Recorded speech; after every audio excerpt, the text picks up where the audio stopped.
बाबा साहब भीमराव अंबेडकर ने संविधान निर्माता के रूप में निभाई देश के लिए महत्वपूर्ण भूमिका, ये बात है डॉक्टर आर के चौधरी ने कही।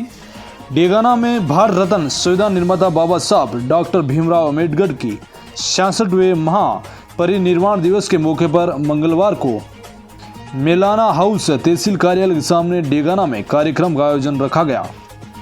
सैकड़ों लोगों ने पुष्प अर्पित कर बाबा साहब डॉक्टर भीमराव अंबेडकर को श्रद्धांजलि अर्पित की। इस मौके पर भारत विकास परिषद डेगाना के अध्यक्ष डॉक्टर रामकिशोर चौधरी ने बतौर मुख्य अतिथि के रूप में कहा कि बाबा साहब डॉक्टर भीमराव अंबेडकर ने देश के संविधान निर्माण के साथ ही देश के शोषित, वंचित, पिछड़े, गरीब लोगों की आवाज बनकर देश के राष्ट्र के लिए काम किया था। इस मौके पर श्रमिक संघ प्रदेश अध्यक्ष सुक्काराम चौधरी, मांगीलाल काला, संत मांगीलाल लेहरी मेहरा, युवा समाजसेवी संगठित श्रमिक यूनियन जिला अध्यक्ष रामनिवास मेहरा, रामेश्वर लाल जहांगीर, सरवन किलक, महेंद्र परिहार, समाजसेवी रुंगनाथ जावा, किशन मेहरा, ओम प्रकाश भानु, शिवलाल फौजी, गनी मोहम्मद, प्रवीण सोडा, मुन्नालाल कितलसर, मोतीराम मुंडेल, आरएलपी नेता अशोक टांडी, सुनील कालिया, भिकाराम सिवाल सहित ने भी संबोधित किया।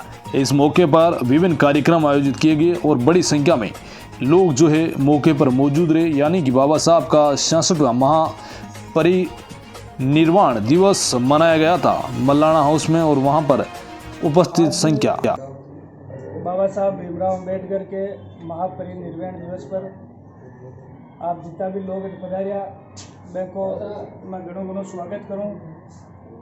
मंच पर विराजमान हमारा बड़ा बुजुर्ग और सामने विराजमान भगत सिंह की भूमिका में आयोड़ा हमारा युवा साथी, आज आप बाबा साहब के निर्वाण दिवस पर आप एकत्रित हुआ।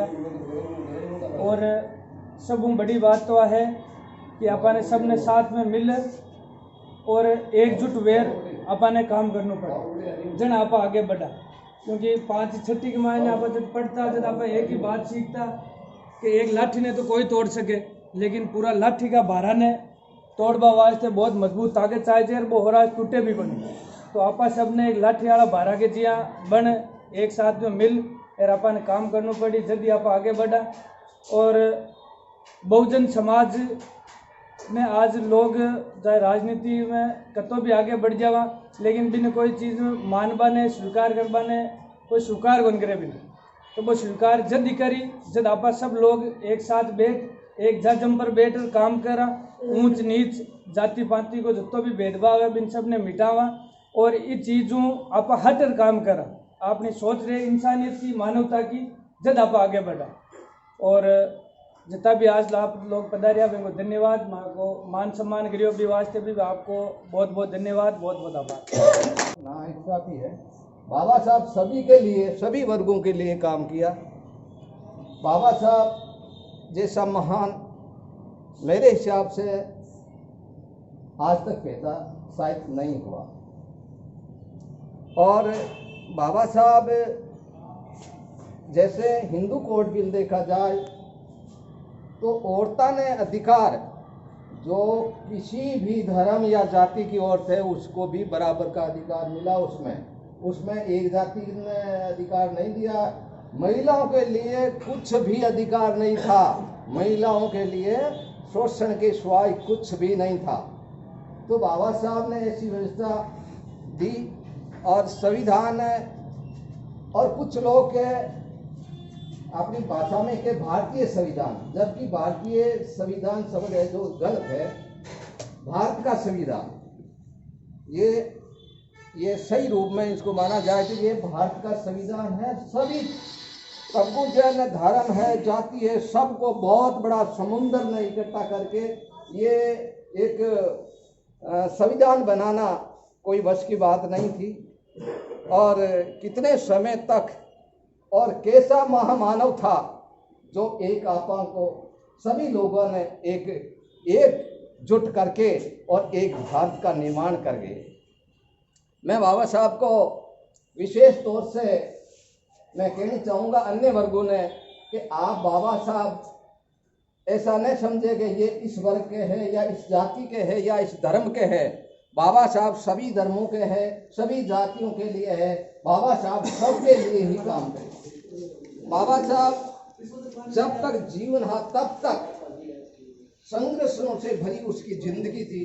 बाबा साहब हर तबका के लिए काम किए हो, और बाबा साहब को विशेषता क्या ही कि वंचित, पीड़ित, शोषित वह लोगों के लिए कुछ कर गए हो, जो आज ही प्रेरणादायक है। और हम उस आधार पर आगे बढ़ने की क्षमता अपन लोगों से संविधान नहीं देता है।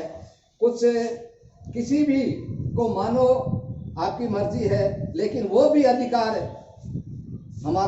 हमें संविधान देता है, और जिसका निर्माता स्वयं बाबा साहेब भीमराव अम्बेडकर जी है।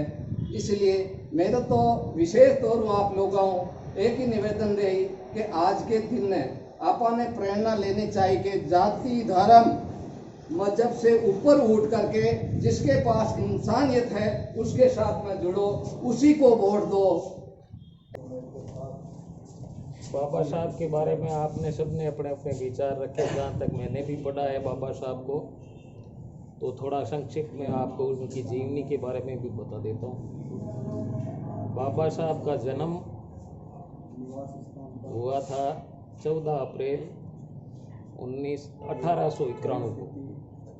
वो हुआ था इंदौर में। बाबा साहब के दादाजी उस समय तत्कालीन जो सरकार थी, ब्रिटिश सरकार थी, अंग्रेज़ों की सरकार थी, उसमें दादाजी हवलदार थे। उसके बाद में इनके पिताजी उसी ब्रिटिश सेना के अंदर सूबेदार थे। लेकिन